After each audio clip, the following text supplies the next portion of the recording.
You're listening to the Punchline with Kelly Pavlik and James Dominguez, and today we have, I think, an entertaining show. A lot of curious people. Just a couple days ago, people got to see the big fight with Mikey Garcia and Adrian Broner.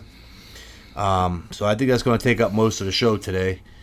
Also, just let people know there will be no call and no guests today, but next week we got Chrissy Martin and Karen Tate is going to be our guest. And then, we're going to be having Mikey Garcia on, Robert Garcia, possibility of Sean Porter and Paul Malignaggi. Just a lot of big guests, and nothing's exactly confirmed yet, but that's what we're looking at. So it's going to be interesting, and I would stay tuned to the Punchline. But I like to get ahead and start rolling on these fights Saturday night. Well, hi, Alicia, and hi, Danielle. So let's talk about our trip to New York first. Let's talk about that. Let's do chronological order of this. So, I was in charge of getting the hotel. Kelly put me in charge, so I went and looked on the hotel page, and I looked at the nicest hotel I could find, and it said Brooklyn. It said Crown Heights. How bad can Crown Heights be? It's Crown Heights, right? We got there, and it was garbage everywhere, bums. It was bad. Yeah. In the garbage thing, it's New York. I mean, that's expected. Even in Manhattan, by the nice areas by like Parker Meridian, these top-notch hotels, 5-star hotels, you have the garbage. I mean, that's just a big problem. But yeah, James, you're right. I mean, it was fucking horrible, man. And not only that, like the people I seen staying in that hotel. Yeah, and then the beautiful sight of the projects right below you. Now, granted, I mean, I grew up in Youngstown, but it's just, like for us, that's different, man. And I've been in New York, but I've stayed in Manhattan, again, at the top hotels, for like press conferences and stuff like that. But yeah, it was... I think I lost my hotel privileges after this. The bed had pubes on it and blood on one of the beds still. So I had to make sure I had to change I had to keep going down... Thank God we only stayed really one night. Yeah. But I had like 4 different sheets, and I had to go through the sheets to make sure I didn't find a speck of anything on one. Here's how bad. Like, I didn't even want to get in the shower. To take a shower to get clean. No. I didn't even want to get in the shower. I didn't want to get inside the shower. I saw a roach in the shower. I just didn't want to say anything, so we didn't leave and go try to find another room and make it worse. But, well, there was no roach in the shower, but that might have been the cleanest fucking thing in the shower, though. But we got through it. Survived. We did. We had a $40. We had $100 steak. Yes, we did. 40-ounce steak. 40-ounce steak. So all that leading up, to weigh-ins. It was fun to be at the weigh-ins. I get to talk to a lot of people, and I got to get on Paulie's podcast show, which I think was really good. And this is how we're just starting off in this podcast. This is how we're getting the guests, and it's easier to get the people. Sean Porter, who I've known for a long time, but obviously when he gets to the level he's at and everything else, they're busy. Everybody's schedule's busy, and they're a hot commodity. They're hard to get hold of. So I think it was very successful in that for the show and for the fans to listen to it on the show. And I got to do my interviews, which I think made internet pretty big on a lot of things. You really did. I really enjoyed the podcast with Paulie. Yeah. I like seeing you guys interact. You can tell you guys are pretty close friends. And then, always when you go to these events, if you've been around boxing, it's kind of like a big family reunion. Everybody just happy to see each other. Yeah, it is. And the biggest thrill for me was seeing all the guys from Oxnard, Robert Garcia, Mikey, and the rest of the family, the entourage and family. And I was glad to see Mikey win. Again, I can't be biased. First reason, I was a pro fighter. Oh, you're biased as a motherfucker. Yeah, and that happens. I mean, it's in everything. Taking nothing away from Adrian Broner. Yeah. I said Adrian Broner is a great fighter, and obviously he is. He's a good fighter. He's a former world champion of numerous weight classes and title defenses. I mean, the guy obviously can fight. Yeah, but I wouldn't call him great, Kelly. Well, not great, but you're a great fighter if you win a world title, man. Yeah, but if you're picking him up if you're kind of picking him up out of the garbage, basically you're not fighting a champion to get him. You're fighting for vacant belts. Adrian Broner's accomplishments, you could call him a good fighter, a great fighter. I mean, you don't win that many world titles in different weight classes, no matter who he fought. I understand. He made it there. You can beat all the DeMarcos you want. He's better than good. He's good. He's better than good. Good fighters are good fighters, and they don't win world titles. But being on that part of it, I just thought Mikey, and how I called it, how we all called it, Mikey was going to win that fight and win it convincingly. And I am going to be biased, but I'm not going to be biased when it comes to the scoring. Yeah. It is what it is, and you have to, especially in the job that we got now with the podcast show and everything else, you have to call a fight how you see it. Well, our scoring was a little different in the fight. I had about a round or two. I think we had a round or two. No, Yeah. maybe a round. Yeah. I had the first round going to Broner and the 9th round going to Broner. Yeah, and I gave the 9th round to Broner because I actually felt bad, and I don't want people to think I was being too biased. But actually, that 9th round, I could have easily more so gave that to Mikey Garcia than I could have to Adrian Broner. But like I say, I mean, I've been there and done it. I'm not. Thank you, Steve. We had a good time seeing you too.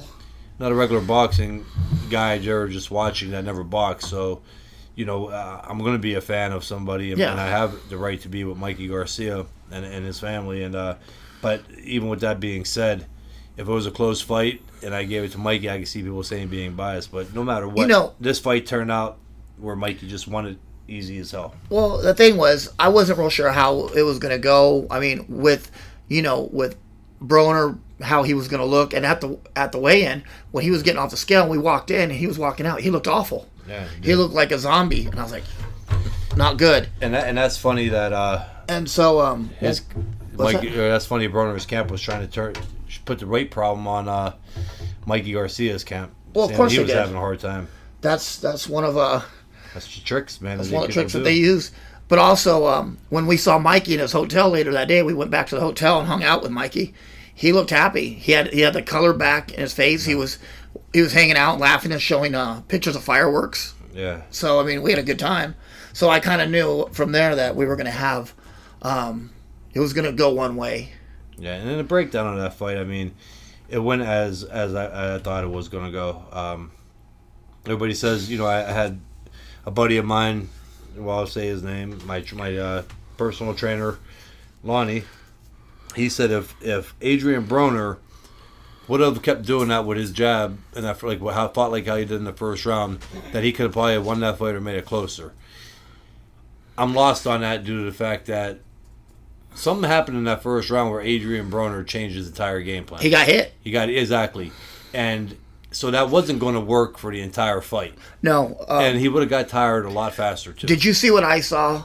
That Mikey was tracking him down throughout the fight. But even when that jab was slowing Mikey down, but it wasn't stopping him. Mikey was figuring him out. He was going to plan A, he was going to plan B, and plan C. But even on that point, I agree with you on that. But what I'm saying, for what Lonnie mentioned, that wouldn't have worked the entire fight because, first of all, Mikey Garcia is a notorious slow starter in the first round no matter who he's fighting. He's going to fight that way that he did that first round against Broner. Against a lot of people. He may throw a couple more punches, though, because the only reason why he didn't throw 2 or 3 more punches that round was because Adrian Broner was on the bike. But he caught Adrian Broner, and I'm going to explain to you why. Adrian Broner makes quick moves, and he's a defensive fighter, yes. But these moves that he was making this fight was not the ordinary moves. He was scared. He was making moves out of being afraid. The flinches and the jolting and everything else. Every time Mikey made a feint, Adrian Broner was moving like that and fainting and jumping out of his skin almost. So that first round, really, if Broner would have fought like that, that fight would have been over, and he would have been tired quicker too. Yeah, John Ferruzzi said Broner feels power. He goes in full retreat mode. He can't fight going backwards. That's true, John. Me and Kelly both agreed with that he can't fight backwards, and we both made the point that he needs to find a different trainer, and it's nothing on Stafford. It's not Stafford. Stafford's a great amateur coach, but I leave it as amateur coach. Him and his pro fighters don't know how to make that step. He was stuck with the amateur program, I think, too long. Is he going to have a good pro fighter eventually with all the talent that he's got? Fuck yeah, he's going to. So, you're going to get people to say, well, look at the guys that he had pros. He has some guys he made to the top. Well, he had talent too. Stafford is a very, very good trainer, and he's a great amateur trainer. Mm-hmm. Some of the little flaws that are happening. But then well, I think part of the Stafford doesn't have control of his camp. no, That's a big part. He lets his guys do whatever they want to do. yeah. But you've just been, and these flaws been knocked down. Now I also from a couple people when I called Adrian Broner, they said that he's going to be a gatekeeper. First of all, I'd like to put this out there. That question was building before the guy even started recording that interview. Yeah. So I knew I was coming, and I had to bring up gatekeeper because that's the way the interview was going. Yeah. From talking to him before the interview even started. Was that from Dante? No, this was another guy. Maybe not Fight Hype. Boxing something. Boxing news? Or boxing scene. But you know what I noticed? I noticed a lot of the reporters, they were leading you into questions. They were. That you didn't want to answer, and I knew. I said, oh, Kelly's going to take but some it's going to shit be for my this. job, too, for it. And you know what? And I can't get away with it due to the fact that I was a fighter. And, yeah, of course, people bring up shit, my fights. Like, what the fuck are you talking about? It's like, shut the fuck up, man. I could talk about it because if I got beat by Hopkins and Martinez, so what? I was a fucking pro fighter, world champion. I could make these comments. The same person who's sitting at home fucking talking about boxing. What gives you the right when you never even stepped in a ring or had a meaningful fight? Well, but, like the dude I checked yesterday, he said, what is Kelly talking about quitting or whatever? He said he quit in every fight he had. I'm like, what the fuck are you talking about? Dude, you got fucking idiots. And he said he quit against Hopkins. And I said, well, I told the dude, I said, I looked at your box rec and you're 5-3-2. You need to shut the fuck exactly. up. I said, you need to shut the fuck up. I said, maybe if you were more respectful, Kelly would let you come over and shine one of his belts. Motherfucker working at Walmart's and goes to the gym for 2 hours a day and gets a fight and he's gonna talk shit. Yeah, and that's what. And I get to this point because I get so mad and I say shit like that because of the shit that's out there and the fucking idiots. Hi Vince. Hey Joe, how you doing? Rachel, nice to see you. But going back on that, the fight, and then a lot of that gets taken away from Mikey. I mean, Mike, even people were saying they're already taken away from Mikey. Well, Broner picked it up at the end of the fight a little bit, which he still lost the rounds, and he did, but he lost the rounds. But even when he picked it up, Mikey, with the footwork and the angles and the moves that he was making, won them rounds. That's crazy because he was one-dimensional, had no footwork. Remember, right, exactly. Remember that? Yeah. He outboxed the boxer. Yeah. Do you know what I mean? Well, Mikey was a boxer. Yeah. He's a boxer-puncher.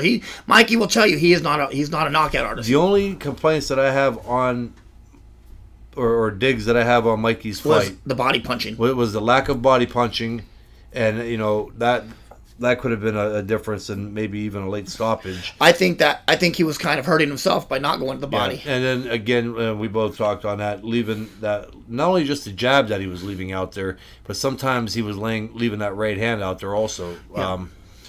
But other than that, I mean, our job is, as a boxer, a former fighter, is I'm going to find, no matter how good the performance is, my job is also to kind of find something that was wrong in that. Well, the problem is they don't give Mike even a chance to relax. They're already talking about how Crawford's going to come kick his ass. Yeah. The dude hasn't even been home, barely been home yet. Leave him alone. Haters, man. Listen. And I said, you know what? Crawford has his work cut out with him moving up and fighting Errol Spence. The reason why I don't get as mad as some comments I read on threads, because a lot of them go 60-40, 50-50.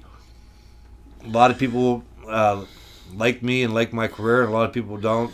And it goes with any fighter. I mean, Mikey Garcia is a great kid. And then there's a lot of other fighters out there, like even Paulie, that are just respectable, all-around solid people. But you're always going to find that group of fucking idiots on leaving comments talking shit about these people. Well, you know what? We have Virgil Ortiz that just entered the show. You know Virgil? He's one of the top. He was one of the top amateurs in the country in history. Yes. And now he signed with... I believe he's with either Golden Boy or Top Rank, but I think he's already 4 or 5-0. He's amazing fighter. Thanks for coming on, I've already Virgil. heard, man. Good luck with everything. Maybe one day get him on for the interview. I'd like to get Virgil on as soon as possible for the interview. And also, yes, Alicia, we do need to get Brian on. Tell Alicia to get his contact info. Alicia, get Virgil's contact info. You're from Texas like him. Sweet talk him. Also, we'll get Brian on too. But yeah, I mean... it said that you broke Rico Kaysen's rib with a nasty body shot. Brian Wan said that. That's from Youngstown Boxing. Yeah, that was... Great guy. A fight. Yeah, that was Niles, that fight. That was a brutal body shot. Yeah, we could get Brian on. I like Brian Vera. You like Brian Vera? Yeah. Alicia has his phone number. I know you would have it, Alicia. you glove bunny, you. Oh God. We need to get Jamel Herring too on the show. Yeah, you need to get a lot of people, but there's only so much time to be able to do it. But I think, and all these people. And here's where we're gonna have some trouble. I know I'm gonna hear it, but a lot of people were saying Crawford's gonna do this. Crawford's gonna. You know what? I don't give Crawford that much of an advantage over Mikey, if any. I think you're looking at an even fight right there. What I said with a lot of fighters too, and I've done this is, and a lot of times I came true on this, or I ended up being right. You have to put Crawford in the top 5 or 6 pound for pound. But at the same time, I'm really having a hard time until I see him against another like a big name fighter go in there and like totally dominate. Yeah. I am personally not saying that he's not.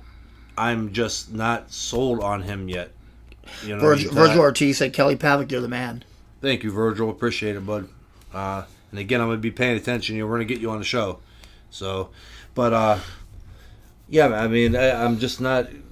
If Crawford goes in, and I kind of said the same with Earl Spence. I said that I know he's good, but in that fight with Kell Brook, you got to say, man, this dude is legit.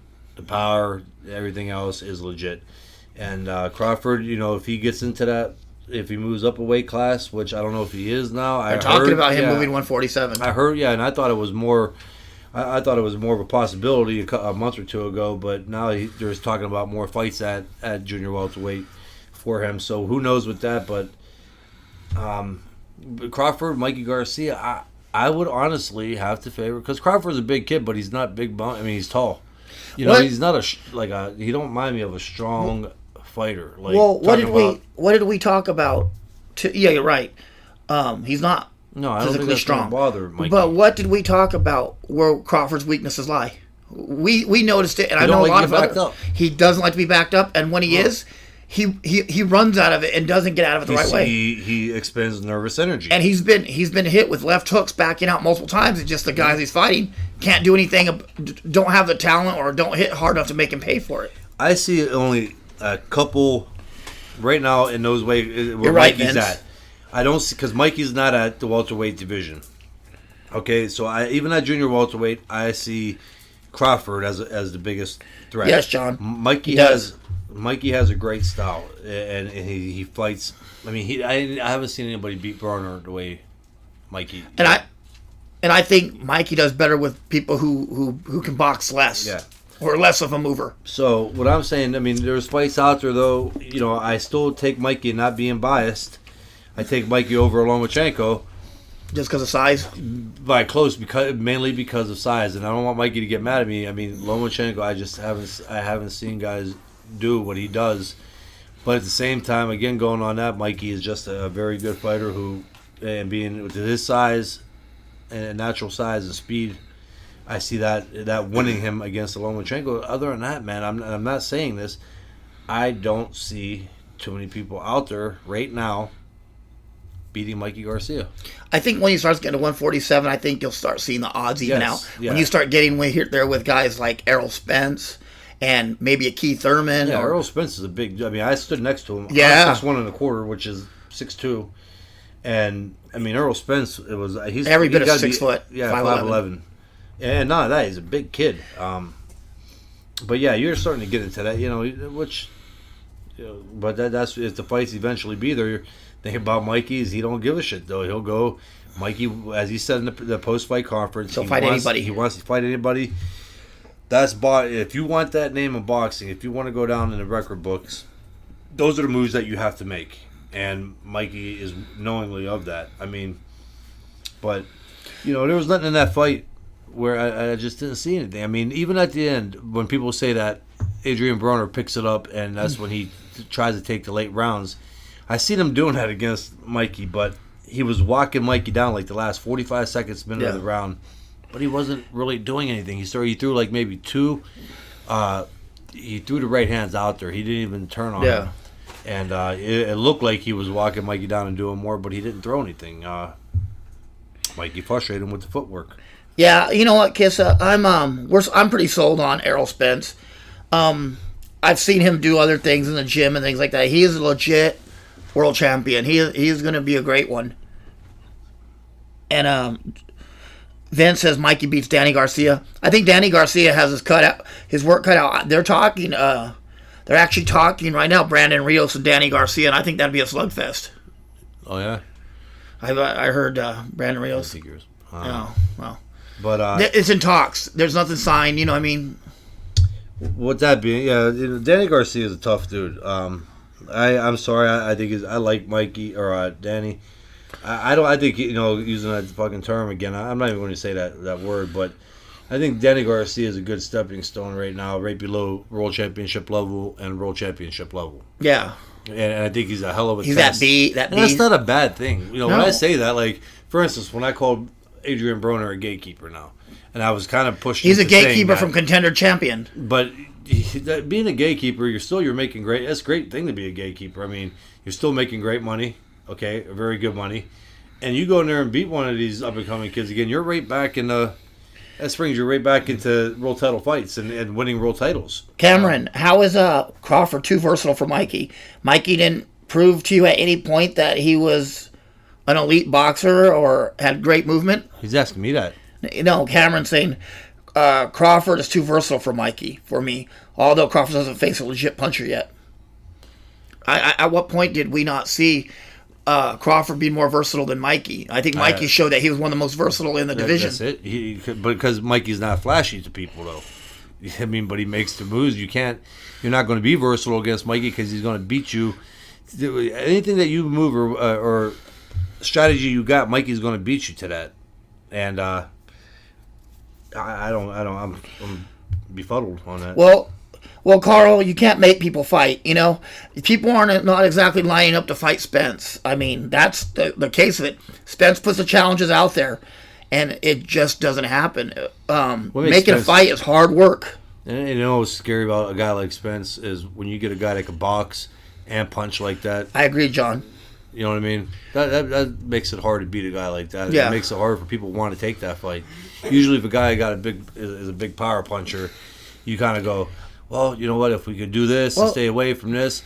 But when you get a guy that can box and punch like a Spence. And he's fast. The kid's fast. And that's what I'm saying. And he has a great chin. I mean, he has almost every tool that you don't want to mess with. Even if you have the greatest training camp and you go in there and he just starts doing things, you're kind of like, your brain just goes shit. The one thing I noticed on Spence, if you don't either, he's a slow starter too. And to beat him, you would have to jump on him right away. You know what I mean? Yeah. That's the only chance you have. Because you only get about one round, maybe two out of Spence before he has you figured out, tracked down. And not just that, he's a humble kid. I mean, very rarely have I met somebody in that status that's that humble. That's what I'm saying. But on some boxing websites and media outlets, I'm sure you're going to see that he's outlandish. He's an asshole and he sucks and he's a bum and everything else. Not to mention that he told when he was saying that you were one of his favorite fighters, that when you fought Taylor, it made him want to become a pro. Yeah.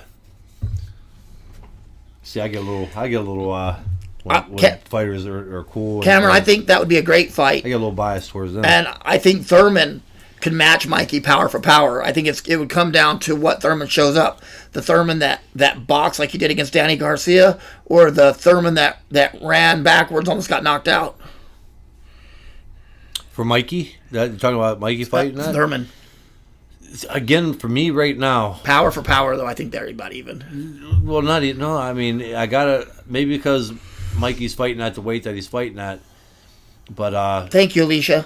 I can't... I mean, that matchup right now, I gotta see Mikey slowly climb up the ranks of 140 and some fights at 147. I mean, dude, that's a big... That's a big jump. A big jump. 7 pounds are a huge jump. It's one of the biggest in boxing. Yeah. Other than 54 to 60, I think that's a bigger jump. So, I mean, you're talking about a guy like Thurman who's walking around... 180? Yeah, 170. Well, Mikey's 165. Mikey's walking 165. So I'm talking about when you look at just frame. And he belongs at 165. When you're breaking down, so... Yeah. Not Taco 165, right? I mean, talking about Mikey fighting anybody at 147 right now, it's just too early, too premature to talk about. Yeah, well, Mikey, I don't think I think he's going to eventually have to move to that weight class. I think if Crawford moves up from 140 to 147. I think Mikey eventually is going to have to go grab some belts at 140 just for the collection and stats of a different weight class, and then make your way to 147. Mike says Sean is the odd guy in the mix. And you know what? You're exactly right, Mike. But Sean Porter is probably the most dangerous in the mix because you don't know what you're going to get from Sean. The strength, because of the natural size of him. I'm talking about not the weight class he fights at, but what he walks around at. His conditioning and his speed. I mean, he's fast, but he don't seem fast because of his fighting style and the way that he puts pressure on you and suffocates you. That's a hard style to beat, and you got to know going into a fight that you are physically strong and conditioned to have to win a fight against Sean Porter. Yeah, exactly. And Josh Patton said you should give it a shout out for fans to keep an eye on some of the amazing fighters who are not yet marketed, like Naoya Inoue and Kenan Islam, both beasts. You know what? We talk about Inoue a lot. He's one of my favorites, actually. Yeah. Also, keep an eye on Junto Nakatani, who's an amazing fighter. Yes. I've actually been in camp with him and watched him train. But yeah, Inoue is going to be on the pound-for-pound list, or if he's not, he's going to move up the list pretty soon. It's hard with some of these networks, so they don't put these guys on. It's hard to find them. Japanese, now, they don't like to leave Japan because they make more. But today, you can go on YouTube, though, and you'll see fights with these guys, you know what I mean? Yeah. But it's still hard, well, look at Rudy. He's at that team, Team Tekken?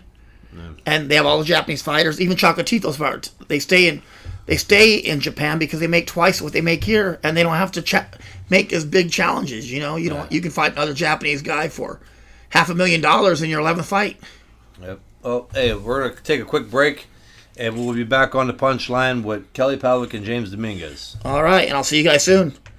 All right, we're back on the Punchline with Kelly Pavlik and James Dominguez, and this segment I'm going to let James touch on some other things. I really wanted to touch on, I saw an interview with Robert Garcia this morning, where he was talking about the whole promotion. He was angry with the promotion, how they were being set up. He felt that they were being set up to lose to Broner. And if you kind of, I don't know if you did, if you noticed that it was kind of going in that direction, if you've noticed. I had security kicking Robert's people out, but not telling Broner's people anything. You know what I mean? Broner's people could kind of congregate anywhere they wanted, and security wouldn't say anything. Robert's guys from Oxnard congregate. The security was there to break us up, kick them out of the media room. Do you remember they kicked us out? So. Well, they let, what was that, team all over in the lobby, though. And they were trying to move us out of the lobby. Yeah, I don't know. I would imagine, promoters have that pool. Hell, you go back to even judges and shit like that for fights. The promoters have in their pockets who they want to judge the fight, and that's where you see a lot of bad decisions come into play. Yeah. It's boxing, and it has been that way for hundreds of years, or over 100 years. It's just, who knows, though? I don't want to tap into that as being, or we'll never get floor seats on the media. Oh, yeah, I would. But no, I'm repeating what they were saying. I don't know. I'm not saying that's a fact. Yeah. What I'm saying is Robert said that they woke Mikey up at 7 o'clock the next morning. If Robert Garcia said that, Robert Garcia has no reason to lie. He doesn't. Or to. Secondly, his fighter won, so he definitely had. So why would he make any excuses? Yeah.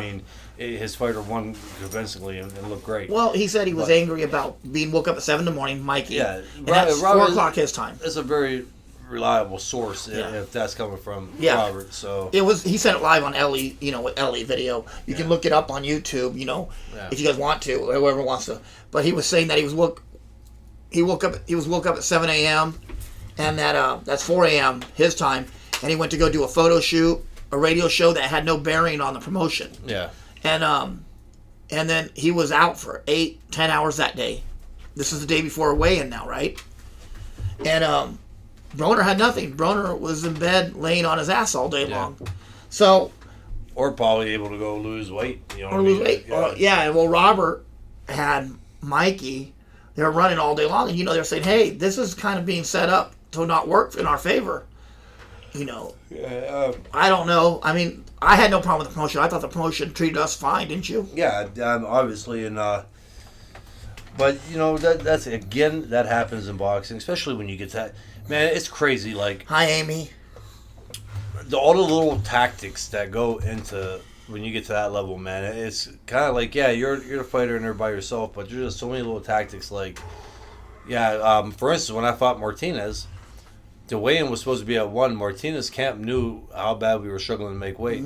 And he didn't care, and the commission didn't say anything. He came down like an hour and 15 minutes late to the weigh-ins. Yeah. Now, how the commission don't have any saying in that or make him get down there to that weigh-in. We were standing there. It was the biggest crock of shit, but that's because they knew that we had a hard time making weight and make us wait longer and dehydrate. And it happens. So... what did you think about the Jermell Charlo fighting a one-legged fighter? I can't talk on that because we were running around trying to find the media room. I did watch the fight, though. No. I didn't.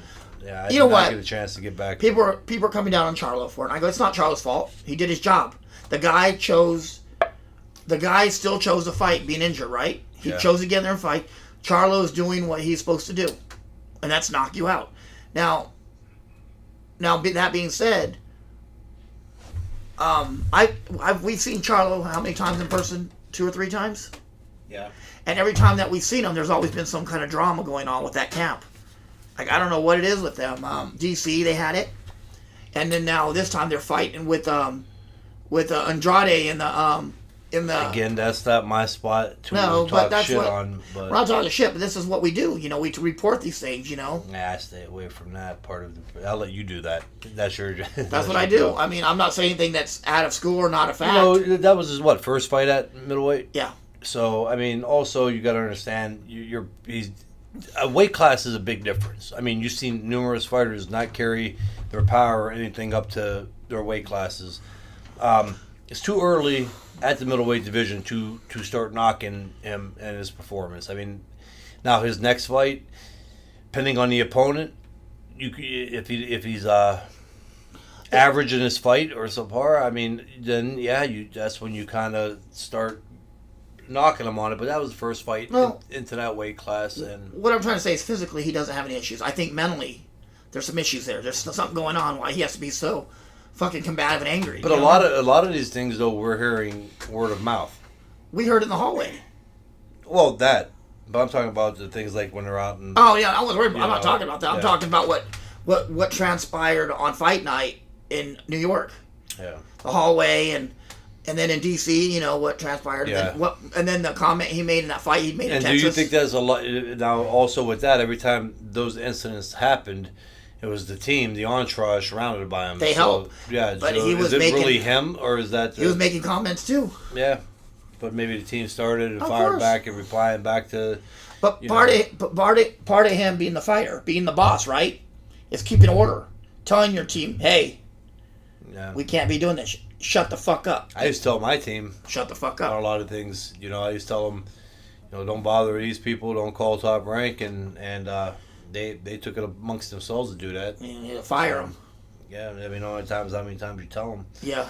But I think a lot of times when people are in camp like that, they begin to think that they're just as important. You know what I mean? Yeah. That they're really important. And I've seen that too. You get that they get that air of I'm untouchable because I'm part of Kelly's camp, and I can go ahead and make deals for him because I want to be part of things. You know, when I'm in camp with someone, or it's not my business. Yeah. My job is to train. My job is to hold mitts. My job is whatever. My job is to go get fucking fruit. They tell me whatever. Yeah. My job is not to call Top Rank or Golden Boy. Oh, exactly. I don't give a fuck. That's not your job, and for whatever your personal problems are at home or in your, that don't fall on me. Like, your job is with the team. I mean, you don't work at Giant or Wendy's and fucking go to the manager. Hey, my dog is sick. I gotta take him to the vet. Can I get extra $200 this week? It's not gonna happen. But it is what it is. So me personally, again on that, witnessing that happen. I mean, I can't put I guess I put it on team on a team. I think that's when you need a strong manager on the team that lets everybody know. Or a good PR person. Yeah. Somebody there to run that. Yeah. Yeah, 'cause that does affect. I mean, obviously, like to me, I know through experience that you can't blame everybody. The fighter is the one that gets blamed. Yeah. His name's on the end of the team, and they get, like, for instance, just anything outside of the ring. You know how easy it is to blame. Yeah. But you're right. I mean, for somebody like even like how you've seen it, for the average, for any person, it's just human nature. They see that happen, and the first source is the guy, the fighter, Yeah. the man himself. But. And who knows? It may, dude, I'm not disagreeing. I mean, it may be. He was running his mouth with him. It may be him, but I can't speculate. You know, I saw Andrade there, and I saw them saying stuff back and forth, but then I saw it keep going and getting bigger. Then Jamal's brother wants to jump in too, and then the whole crowd starts going. I just think, these are people you have a business relationship with. You would want to be on the best foot possible. Yeah, you want to. You could lose a lot of fans, but anymore in this day and age, bad guys sell tickets. Broner said you're going to pay to watch him anyway. Yeah. Any questions? Let me see. Anybody have any questions today that they want answered?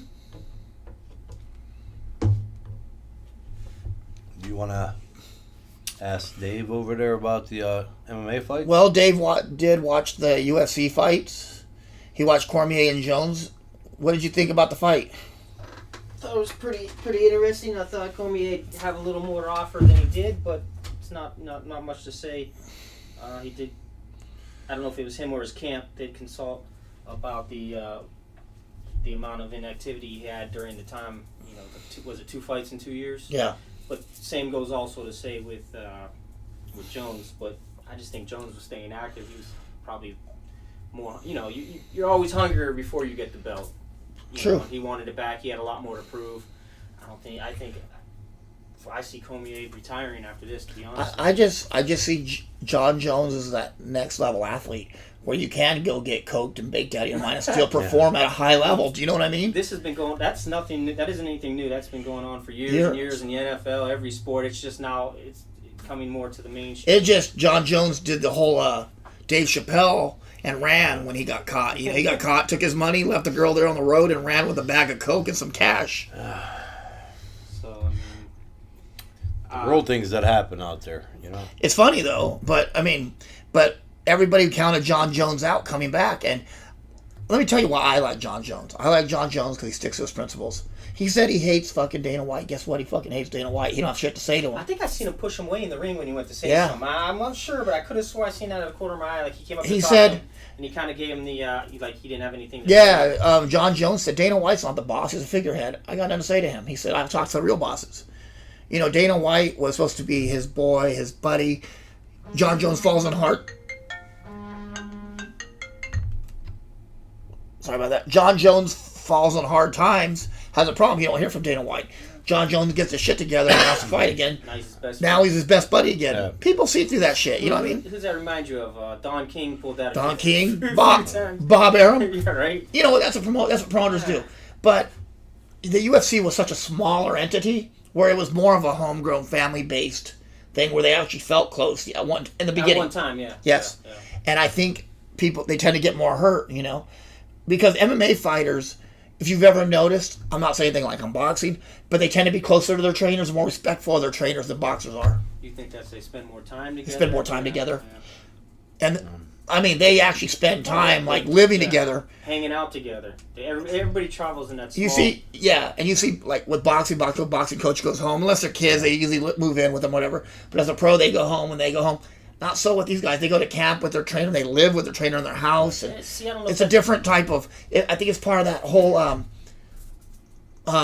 martial arts philosophy they have. Even in the jiu-jitsu community, that we do everything together. We'd go to we train, go to lunch. If there was something going on, an event, whether it was friends or family, everybody was invited. The whole gym came along. So I do see that in the martial arts community, people being more close-knit than they are. Not to say that they're not in the boxing, but no, it's just different. It's a different camaraderie that everybody has, that they stay together and work together. How you doing, Darren James? It's Darren. He said he finally found us guys live.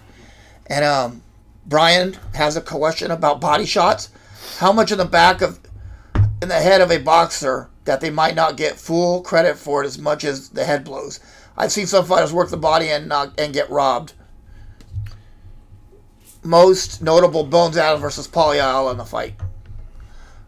Go ahead, Kelly. You can catch that one. That all depends. Obviously the amateur boxing, they didn't count it for a while there. Body shots, to me, I count them. From a judging standpoint, I would count them. But body shots also. A good body puncher is setting himself up to win the fight because it opens everything else up. He's banking. It tires the fighter out. It starts bringing the arms down. It starts setting up other punches to the head and combos. A good body puncher has a very good chance of winning every fight that he fights because of that. Body punching is legit. I count it. And, it's a punch that you're throwing and you're hitting the other person's body. And especially you can start seeing the air coming out of a fighter. How you do not count that or say a fighter is winning a round on that, I don't know. But, yeah, that's a really good question that you ask. I would imagine that you're going to get some judges that obviously have a different opinion on the body punches, and you're going to get some judges that agree with me that it's a very big thing in boxing to work the body and use it. Well, I think boxing is an ever-evolving entity. Yeah. And you're going to get the judges from back in the day with Stanley Christodoulou and some of those older judges where they didn't rely so heavy on body work. It wasn't as big deal. They didn't score for it. But now you're getting this new generation of judges, Patricia Jarman, some of these other guys that come in here and then they're starting to score it more. You're starting to see it more. Yeah, that's the biggest thing you look at in the fight. Is this guy a body? How does he work the body? That's the first thing that I go for when watching a fighter. Does he work the body? Because the body, again, is a big factor in setting up an entire fight. Yeah. Along with the jab. Anytime, Darren. Thank you.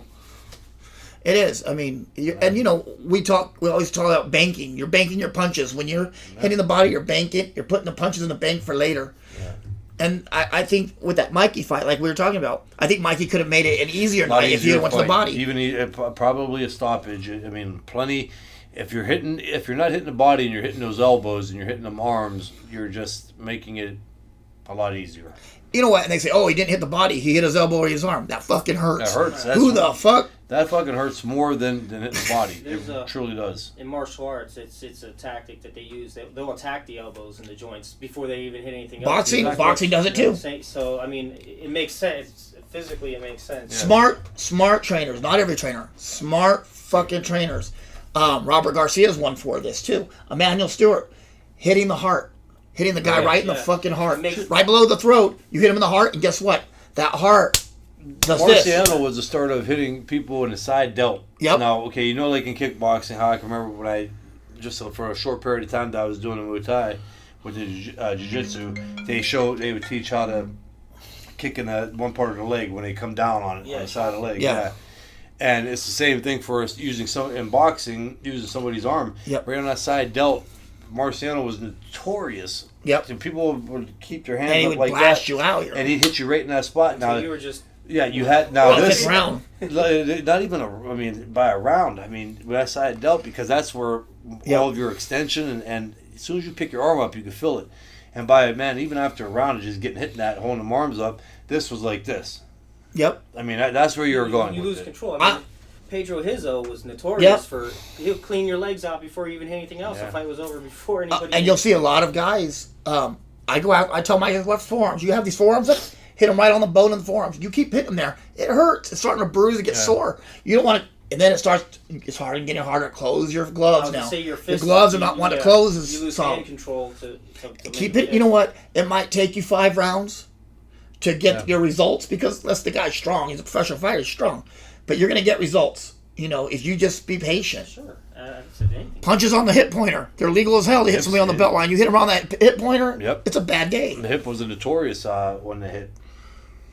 And listen up, people out there. We're giving you guys $1 million advice for you guys young fighters out there. I was going to say... MMA and boxing. As far as, in your own opinion, both of you, do you feel like it's coming up in the amateurs, they tend to headhunt more than Oh, yeah. We don't get scored for. We never got scored for. They neglect the body. Because for a while there, I think now with the scoring that they're doing, it's more professional based. Yeah, it's more professional based. But when they had this point system, that's why kids went to the computerized. Now, there was a couple amateurs, and I give them credit.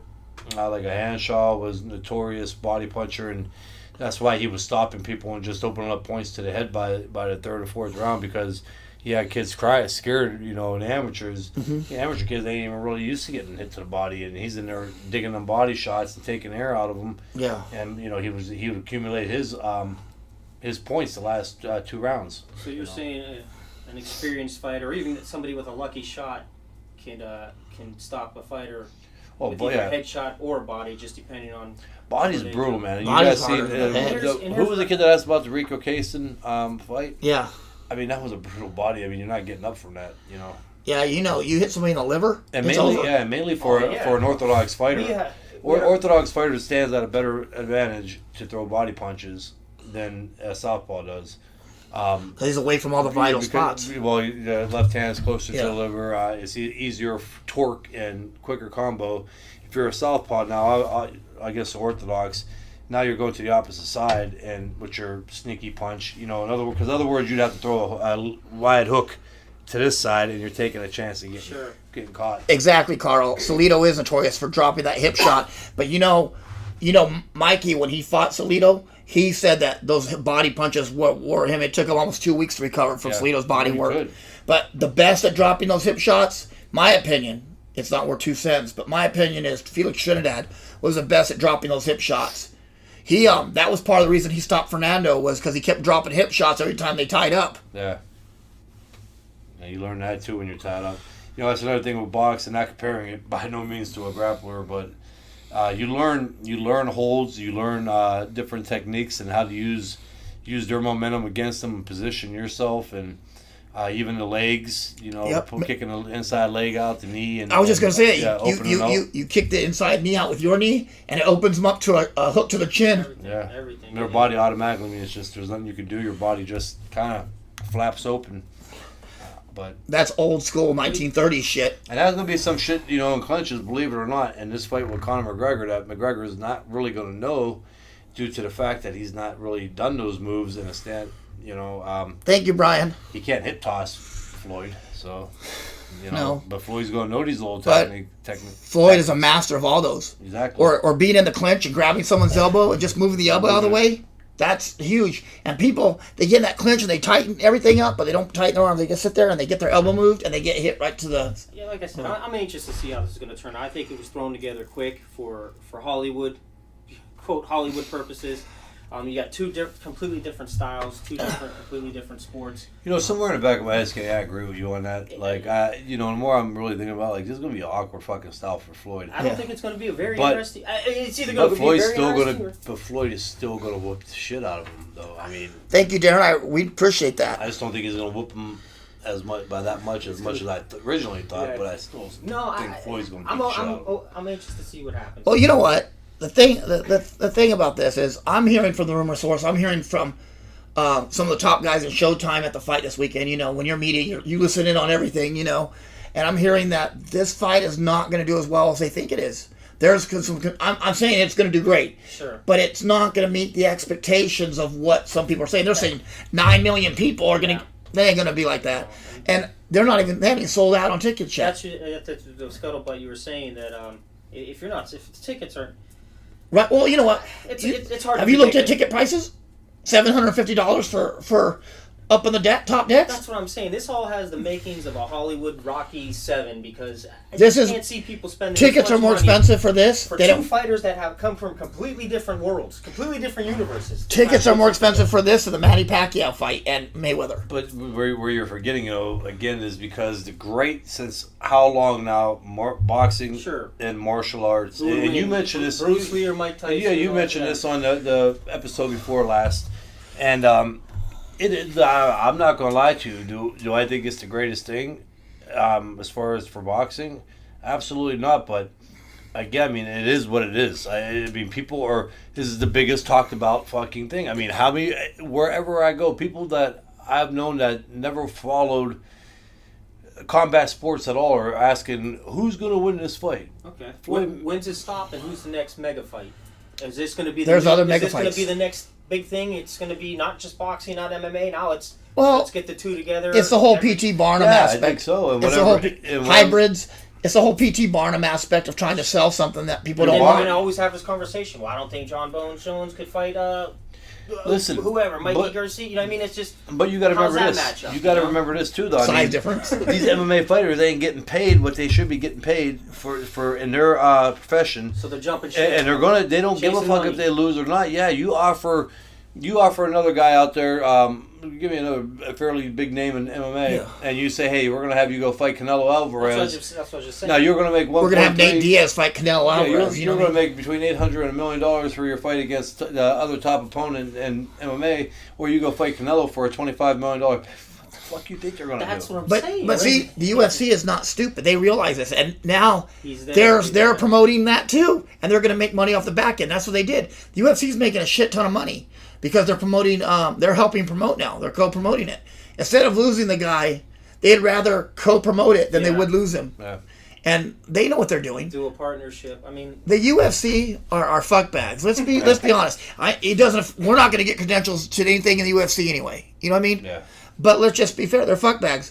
When you are the only guy on the street, you can set prices and you can whatever pay you people want. what you want. Exactly, and I still don't know how to this day. If you were the only Italian, nobody's jumped into that, and they try. I know, but I'm saying how. You got Bellator and you have a few I other. thought Bellator's right under the UFC. Yeah, and, but they and- bought And in. they go up and down. Yeah, like you said, if you just said there was a buyout there, then that makes sense because I kind of fell off the radar with following them. You know, their fight series just because of things like that. You know, 1 minute they're doing a couple shows a year, and then you don't hear anything, or it's. It's true, and even if they don't buy them directly, they buy the fighters, the good fighters, out of these programs. You know, you'll have That's them what Bellator. the UFC was doing. He was cleaning up. All They're he was draining their camps. They're cannibalizing. They're cannibalizing these camps. And back in the day in boxing, before they had the Muhammad Ali Act, you know, they had this whole Muhammad Ali Act and things like that. They were doing that too. A promoter would come with more money and would pull from these other promoters and take them because they could. But now it's harder to do that. But they would take and then they would leave these high and dry, and then that's how the whole Midwest boxing scene happened. Yeah. There was some talent here in the Midwest some years ago, but all these big promotion companies took them, and now we're stuck with shit. You know, in Des Moines, Iowa, you got a guy that's 25-0. He goes to Atlantic City for the first time and gets shit beat out of him by some Mexican that's 14-16. I mean, I guess. We call that the Dana Rosenblatt syndrome. I know there ain't no way of getting around it. I mean, at the end of the day, but I tell everybody that's your boss. You know, Somebody's got to write the check. Yeah, and you know, even when everybody went back to the Don King part, you know, like Mike Tyson, he took Mike Tyson. No, he made Mike Tyson still $300 million, and Don King was the boss of Mike Tyson. I mean, so like, you know, he's putting that show on, and without Don King, Mike Tyson ain't. That's not doing nothing. You know. Yeah, well, Jimmy Jacobs and they were doing good. They were bringing money in for him, and Don King stole him right out from under him. You know what I mean? He started that whole white men are the devil thing, and started that whole On that whole Suge Knight. fucking strong arm him in. You know, Chauncey Welliver Kelly said not really a question but a statement, but I think Kelly was potentially the savior of boxing. He had a great team and is highly underrated as being one of the hardest punchers in history. I wish he had been let in on the Super 6 tournament. I thought he'd clean up. Congrats on a great career, Kelly. Oh, thank you, man. I truly appreciate it. Yeah, the Super 6 was kind of, you know, I was interested in it, but I was still at middleweight when that tournament started taking place. And then also, I mean, getting into the business part of boxing, I mean, them guys really didn't make the potential money that they should have been making for that. You told us this story before, right? But I'm glad you're clarifying again. It was more of a. Yeah, it was almost like the Contender Series. Yeah, but like you said, it was kind of, hey, I can stay where I'm at and make a paycheck. Or I was still a middleweight. Yeah. They're only making $100,000 until they fought the final fight. Yeah, so they're fighting all So it these. really wasn't worth prolonging. Fighting 100 worth for 100,000. Get the fuck out of here. Listen, I mean, I love boxing, and I fought the people out there. You know, I mean, I took the dangerous fights, but at the same time, man, boxing. I mean, unless you're just up here not mentally straight, but if I'm going to fight these motherfuckers, I'm going to get paid too. I mean, you know, as a kid, I mean, you want to be financially. I don't want to be sitting there going, "Ooh, can I get a quarter for McDonald's?" You know, like it's true. Eating baby food. Yeah, I mean it's a business. I got new shoes. That's it, Charles. I mean that was a good question, but yeah, I mean I was middleweight, and I was not planning at that point, you know, to go to super middleweight, and unfortunately though, in a weird way, middleweight became to a point where just like the body said, asshole, you're not middleweight, man, and if you try to make it, this is what's going to happen. And then the super middleweight had just started when I did make a jump to super middleweight. It wasn't the plan, but that's where naturally my body weight took me. I mean, I was 27, 28 years old, 6'2", but yeah, that's definitely a good question. And now that I think about it, it would have been great to fight him. But tell some of the people out there. I mean, I've been around your training camps a lot about when the weight cutting aspect of it. Like, I've watched you spit in a can all day because you couldn't swallow your own saliva. He still does it. Because I mean, well, you know, just because you had to. I know. My body was so. Yeah, but the spitting in a I can. cut for 20 pounds. You know 20 what's sad years about that? That actually came to an end. You know, doing all that shit. I had nothing in my That's body. what I remember, like yeah. you know, like I couldn't even spit no more. That's what I'm saying. It's just the Martinez fight again. Nobody, unless they were in that camp, and you know, Larry Merchant and the guys, the commentators from analysis from HBO mentioned it during the fight. If you go back and YouTube it, they mentioned about the treadmill. I mean, I've seen guys have a hard time making weight, but I never heard commentators go on about how hard it was. But these commentators for that fight had no problem mentioning on air about the stationary bike and the treadmill in my room. Yeah. We couldn't go to sauna no more.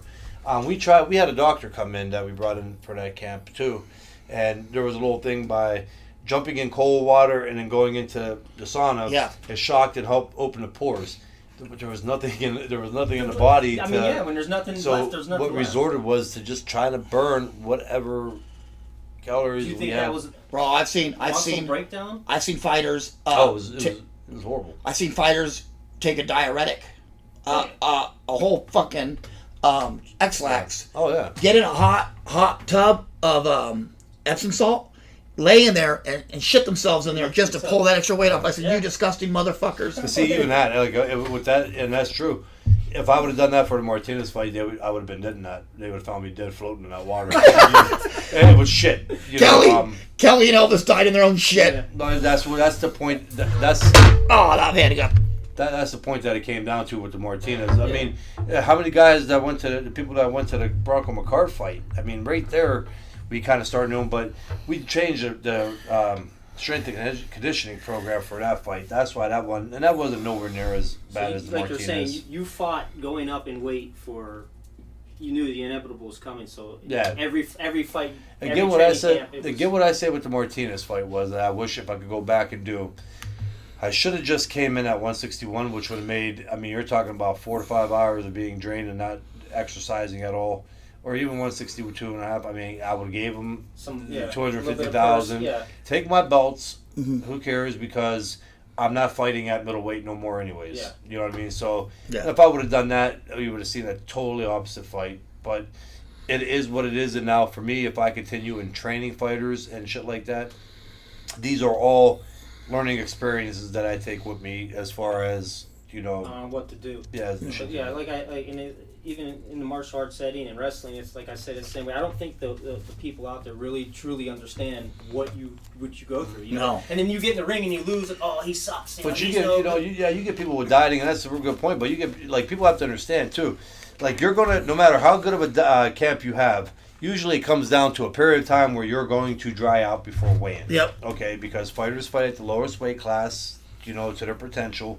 And you're still going to dry out. So training was huge about training camp and knowing how to do it is making sure throughout the camp, though, that you are not depleting your body and you're still getting enough in. It's kind of like a science breakdown of your camp comes down and how the nutrition comes down and how you equal it out and how you get down to that weight. And you are going to dry out, but as long as you don't deplete your muscles ain't been depleted for a period of time, and then the rehydration. And I'm going to say this, and because my dad was a phenomenal nutritionist. Again, to be 6'2" to make 160, and I did it every time. And I'm talking about for all the Jermaine Taylor fights, to Gary Lockett fights, and all of them, I got down to 160 and not only made 160, but I was one of the highest volume punchers in the middleweight division, and I was always in tip-top shape by him doing my nutrition. And that's, I mean, the proof is there. I mean, how many punches I threw around, how I got myself up, making the weight. So, and I learned along with him how to do it. And my dad actually was just common sense and a little bit of studying on it.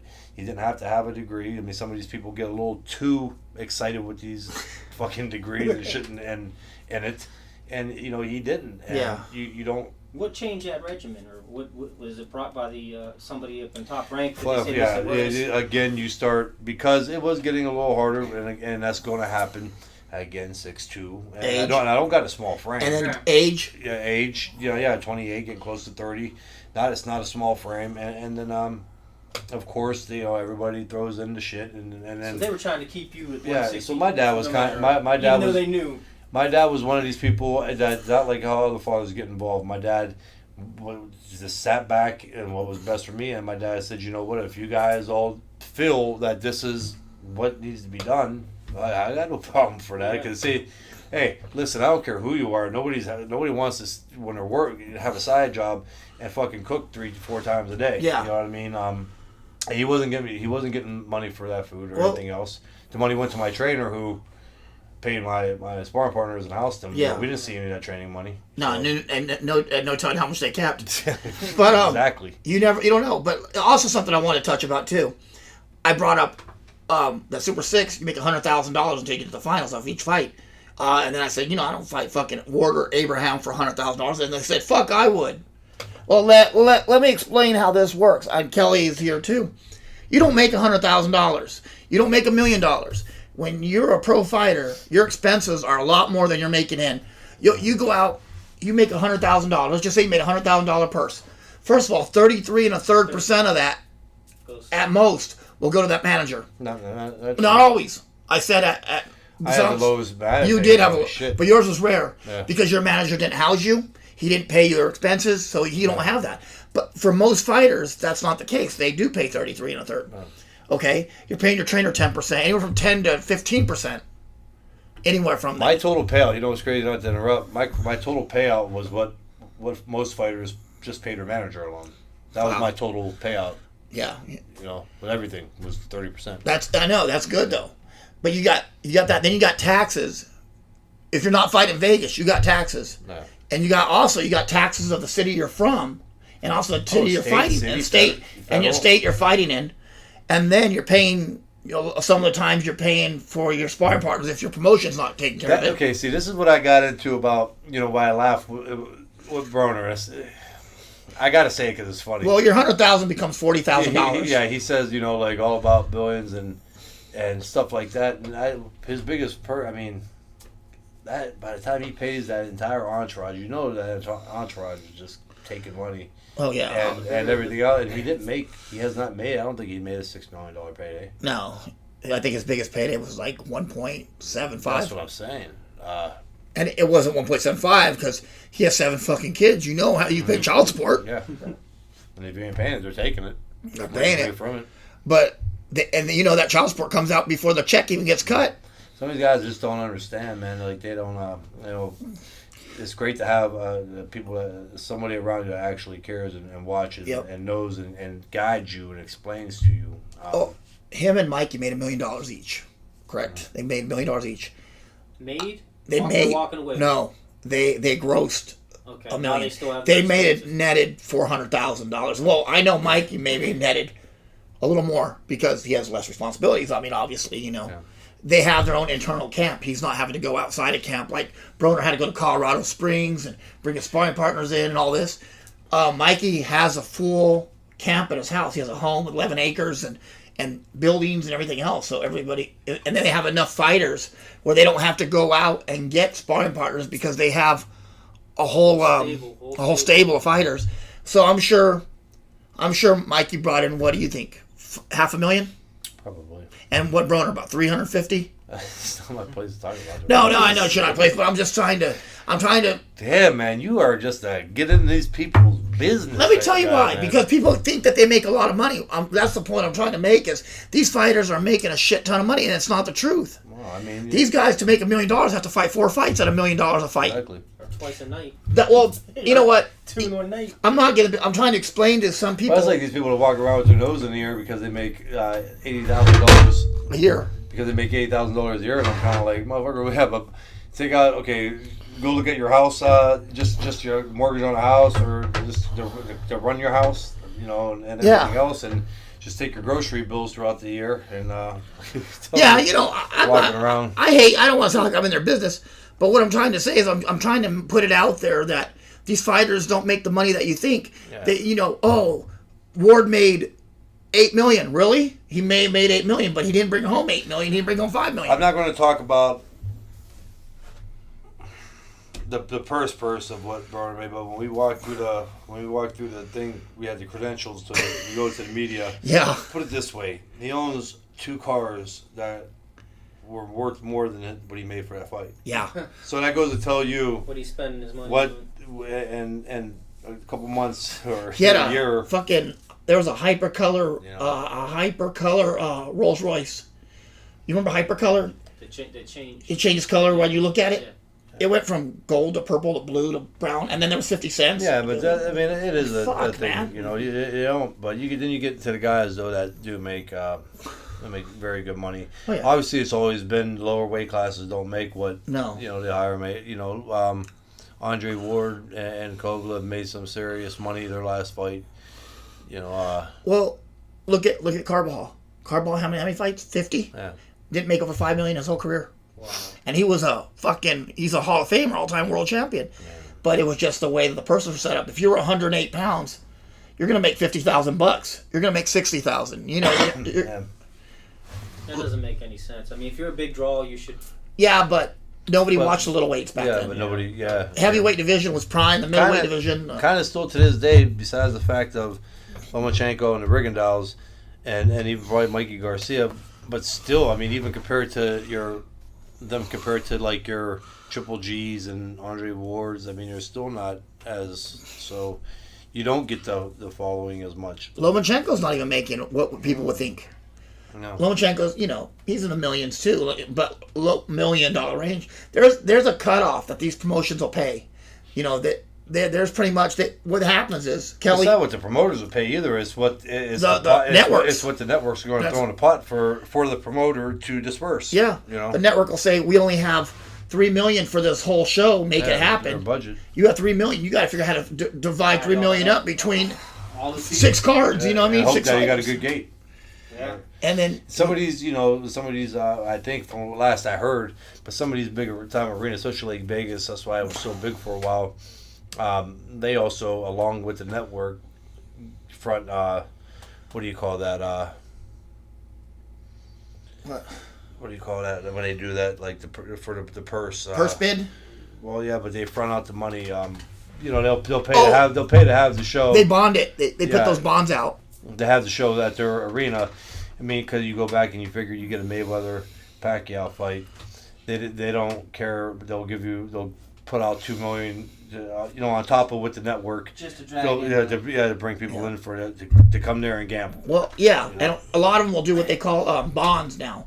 They will bond these events, like insure them. So if the show don't make the money, that insurance will cover that on the back end for these casinos and things like that. You know what I mean? Site fees. Okay, site fees, yeah. Yeah, like that's the word I'm looking for.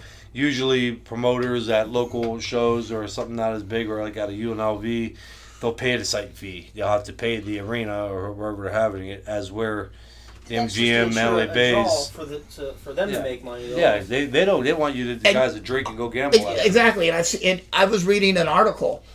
The UFC does it too, and boxing does it. They take out insurance, because you can take out insurance on anybody. They take out insurance on the fighter that's fighting, right? Whatever the insurance is, you know. And then the fucker gets hurt. They collect on the insurance and don't give shit to that fighter. You know? Yeah. They collect. You got Magomed. You got a guy like Magomed or Cologne that's fucked up now, or Twitch, that I'm sure they took out some insurance policy before they fought. And then these guys are struggling to get money to pay their medical bills, but they done collected on their How do you insurance. collect? I mean, what if I was to take an insurance policy out on somebody, but I barely know him, Bro, you can take an insurance policy on anybody. and I'm like, hey, he's hurt. Do you know how many of your employers have took insurance policies and you didn't know? Oh, I'm sure. And they do that. As long as I have your social security number, I get a policy on you. Yeah. And you make your premiums. Your dad would be more of an expert on that than we would. But it's been going on. And they were and fighters have been talking about that. Like, look, the UFC, they fucking policy on me. If I get fucked up, they're gonna pay out and I ain't gonna get shit. Yeah. What if there's some? It's a meat market. You know what I mean? Oh, It's a flush for sale business. You brought up something that was tickling my mind a little bit when you said, as far as the old regime of the boxing days. Yeah. As far as the venues in Vegas, trying to get people to come to Vegas. Like, do you feel that people are over that whole scene? Like, we're going to Vegas, nothing new. Do you think there would be another state or another venue, like a park or somewhere different, that somebody can come up with a new arena for a new draw, a new generation? Macau, China is like that now. Well, now Yeah, you're talking. but Vegas just in built. the United States. Oh, in the United States? Vegas just built that arena, not attached to any hotel, Yeah. because of the Vegas is always going to be a fight town, Yeah. fight city. I mean, they, like I say, they just put that's a beautiful arena they just built for it. And you got places like this Barclays Center, which is Beautiful. getting big fights and is beautiful. A lot of it goes off of location, geographics of the fighter, Well, where they're Hi, from. Beatrice. Hi, Prima. What's a nice spot? You Hey, Leland. think that, like, man, this is away from the Vegas. This is away from the gambling. the Me strip. at Atlantic City because of What's up, the draw. The Albert? promoters mainly like me and Vegas, but I think the reason why the rematch was where it was at was because of the fact that the big fight was so big, and then it sells better to hear a fight in Vegas at this point. Maybe back in the 60s and 50s and 70s, Atlantic City would have been huge for a pay-per-view because it was huge back then on the East Coast for fights. But you're talking about they moved the second fight. They're probably saying, well, if we're going to put this on pay-per-view, let's let them hear that it's in Las Vegas, Nevada at the MGM and the Vegas first right fight. there. So that's probably why the second fight was there, not for the amount of people, but for the pay-per-view sales. Well, And I mean- you've seen how after that, when I went back to regular premium network like HBO, against Rocket Locket and Hopkins and everything else, it was back in Atlantic City where the crowd came, where the followers came. That's where your more hardcore is going to go, is back east anyway. Yeah. But, when people say boxing's dead and things like that, you compare it to the 1950s, 60s, yes, boxing is dead. Because back in the 1950s and 60s, 70s even, fucking boxing was on regular TV. People would get home from work, they'd run home. This is what a lot of older people tell me. They'd rush home to go watch the Schick, the big series of boxing, or the Schlitz Yeah.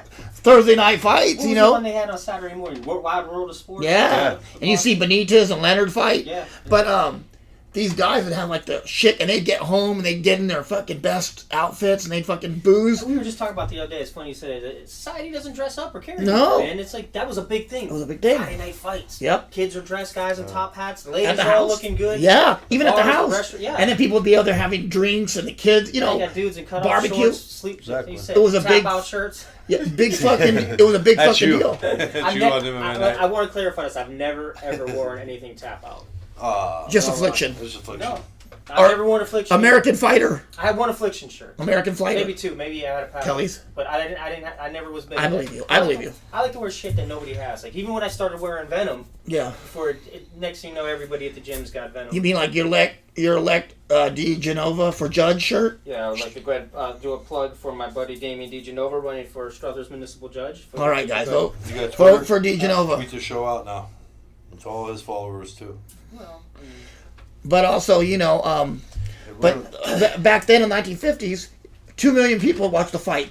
That don't sound like a lot of people, but not everybody had a fucking TV in the 50s and 60s. You know what I mean? Yeah, radio was fucking huge. Yeah. Then And I mean- then I left. Yeah. I don't like fighting, right. But times have changed. I could be a match. I'm like, Times have changed, no, it's true. And I don't think boxing has that same bite it used to have. I mean, well, that was the gladiator sport back then. You either went to the military or you went to the ring, and that was how you. Yeah. You Well, fought down in the people alleys. were fucking tougher too, though. well, men were men back then. That's Let's be what I'm honest. saying, yeah. There was no Exactly. safe spaces or fucking what, No. or people's Yeah. or people's feelings or multiple I even God, sexes. man, I go back and watch that movie, Cinderella, man, and Yeah. my God, just that's how you're right. That's how it Motherfucker out was, there yeah. working in the mill and shit, trying to make Everybody buck. was. Like you said, now these guys are going to work, coming training, and winning world titles. Now you got these kids nowadays. I mean, I was talking about, like, my dad was telling me about his mother and his grandparents and how they lived. He was like, these people came home from working their ass off at the steel mills and everywhere else, and they had chicken coops in the backyard. So it was like, motherfucker, man, I just got off. Hey, what are you going to do when you get home? What do you guys eat? I don't know, man. I got to go home and catch a bunch of fucking chickens in the backyard and cut them up and put them on, So more work. Yeah, so that's what I'm saying. That's where times have changed, man. Or pick my garden and can. Yeah, What's up, Jeremy? How you doing? We're going to can fucking tomatoes for spaghetti sauce for next month, and it's... It's true. Yeah. I had a buddy. His dad was one of those old school motherfuckers. He worked on he worked in a foundry. You know those foundries that they make pipes, like metal piping and stuff. Worked hard. That motherfucker came home, had a fucking heart attack. Didn't know it was a heart attack, and just said, "Give me a Gatorade." Drank the Gatorade and laid on the floor. It took like the next day before they actually made him go to the hospital. Find out he was having a massive heart attack. But he just drinking Gatorade, thinking he was having indigestion. They don't make people like that. I don't mind ass ain't like that no more. Oh my God! Take me in. Fucking crippled. Give me the Robitussin, something. It takes me 20 minutes to get out of bed anymore. But I mean, I used to see my dad. My dad get boozed up the night before, boozed up till like 4 a.m. Throw up in the front yard and go to work. I'm like, how the fuck do these motherfuckers do that? If I booze up like that, if I was to booze like that, I'd be down that whole day and the next day too. Hell yeah. But they booze, throw up the yard, get in the car, and drive drunk to work. At times, it's totally different. And then ask you why you're not in school on a Saturday. Why are you not in school? Wrong day, pal. Wrong day. Yeah, no, at times it's totally different. But okay, so as far as that goes, again, guys, today I think we tapped on the Broner Mikey Garcia fight as much as we possibly can. We don't want to beat a dead horse in the head. What do you got coming up? What do you guys got coming up? That's what I was getting into. We're hoping right now. Next week, I know we got Chrissy Martin and Karen Tate. Chrissy Martin was the WBC champion. One of the Biggest- starters of female boxing. Biggest stars out there. Yeah, really brought attention to the women boxing. Fought on Chavez and Mike Tyson undercards for years. So we got that, and Kristen Tate, we had her on, and it's very interesting. Or Karen Tate. Arthur. Arthur and everything else was a really interesting guest, and it kind of breaks up the monotony of boxing all the time. And then, of course, not guaranteed yet, but looking really good to having guys like Paul Malignaggi and Sean Porter and Robert Garcia and Mikey Garcia. So I'd like to get a little FaceTime, like you said, with Matt Brown on there. Oh yeah, that'd be great. We may even sneak that in. We're going to talk We'll with sneak Matt Matt Brown in. we've already had him on the show also, and great interview, and I love listening. We can throw Matt in I love Tuesday the way if you want. he makes the show exciting. He's a funny dude too. When I say about funny, not like he's so straightforward and blunt. And, you don't get too many people like that anymore. And he understands both sports, boxing Yeah. and MMA. He's a fan of both. So that's what we're looking at. Well, so it's gonna be interesting. Well, we're also tentatively heading to the Canelo and Triple G fight in Vegas in September. Or tentatively, we'll see how the whole credentialing works. Credentials aren't guaranteed.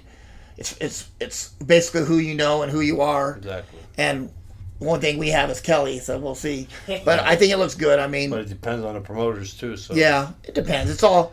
It's kind of hard to really go. We're just getting going with the podcast, and like you got like 11,000 followers, and you're just started like you're 5 months into the show compared to like these other big time writers for boxing. I got So you hear that, 8 million. people out there in video land? We need all the followers we can get. Go ahead, pass the word. Yeah.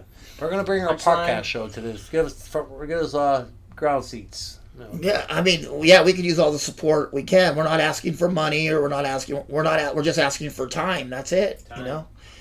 And we do have some some merchandise. We have some shirts and some things like that, some backpacks that if anybody's The interested. main thing is we got the real show though. It's the real deal. We do. You're hearing shit that you're not going to hear from many others. So We're not afraid to piss people off.